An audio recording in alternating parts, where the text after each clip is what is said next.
성경에서 전개되어 있는 언약의 두 번째라고 얘기할 수 있는 모세 언약을 함께 나누겠습니다.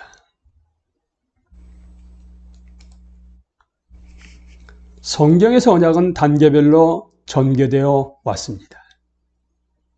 각 단계별로 새로운 관점이 주어지고 선택의 대상이 나타났습니다. 라고 존 월트는 교회를 위한 구약 성서 신학에서 제시하고 있습니다.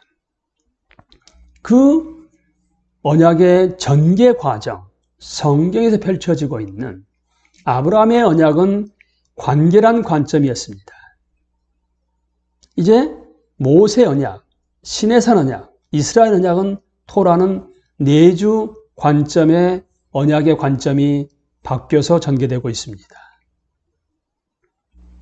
내주. 하나님의 임재 앞에서의 삶을 위한 토라 가르침입니다. 하나님의 임재 앞에서의. 그러므로 이스라엘 자손에게 말하기를 나는 여호와라.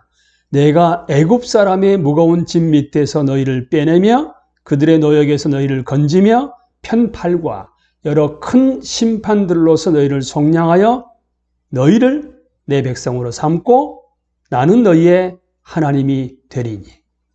나는 애굽 사람의 무거운 짐 밑에서 너희를 빼낸 너희의 하나님 여호와인 줄 너희가 알지라. 내가 아브람과 이삭과 야곱에게 주기로 맹세한 땅으로 너희를 인도하고 그 땅을 너희에게 주어 기업을 삼게 하리라. 나는 여호와라 하셨다 하라. 출애굽기 6장 6절부터 8절 말씀입니다. 이제 아브라함의 언약이요, 출애굽기를 통해서 한 민족 전체로 언약이 확대됩니다. 고대 세계 어디에서 찾아볼 수 없는 새로운 개념이었습니다. 가족과의 협약에서 민족, 집단, 국가와의 협약으로의 전향은 야훼가 개인적인 가족의 신에서 국가의 신으로 전환된 것을 의미합니다. 고대 근동의 세계에서 신이 이처럼 관계의 대상으로 전환한 다른 예는 없습니다. 여기서 우리는 새로운 차원의 선택, 그러니까 하나님의 선민인 이스라엘 민족으로 선택된 것뿐만 아니라 새로운 차원의 계시, 그러니까 사실상 성서 전체에서 가장 중요한 계시라고 일컬어지고 있는 토라, 가르침을 발견하게 됩니다. 토라는 질서 잡힌 사회를 건설하기 위한 토대를 제공하는 데서 그치는 것이 아니라 더 큰 일을 수행합니다.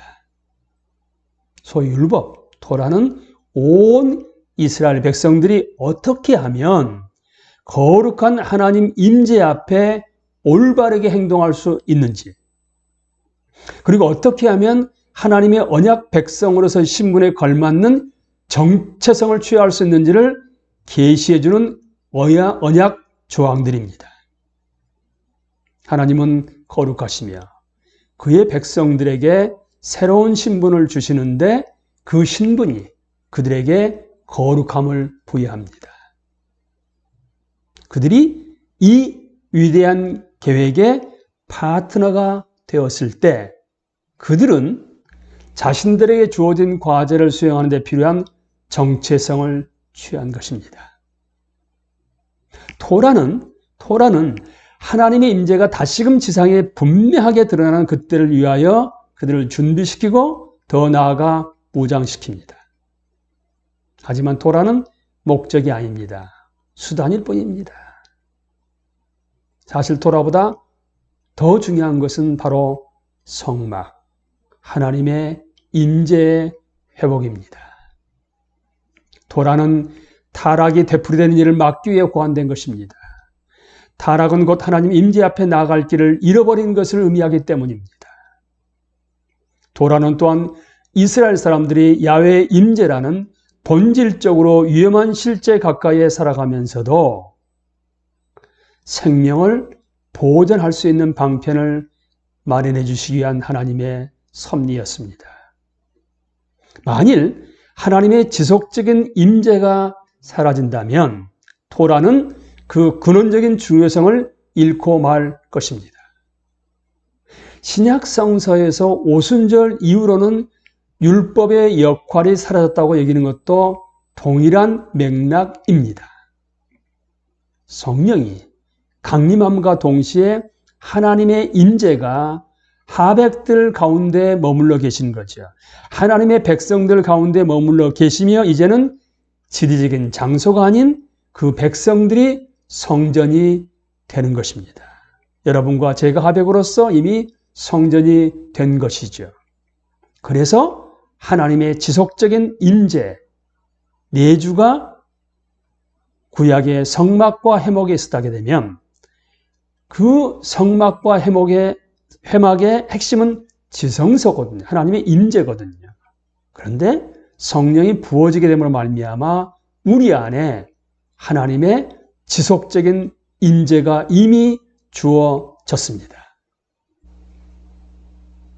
하나님의 성전으로 하나님의 임재 가운데 하나님과 친밀한 관계를 구축하십시오.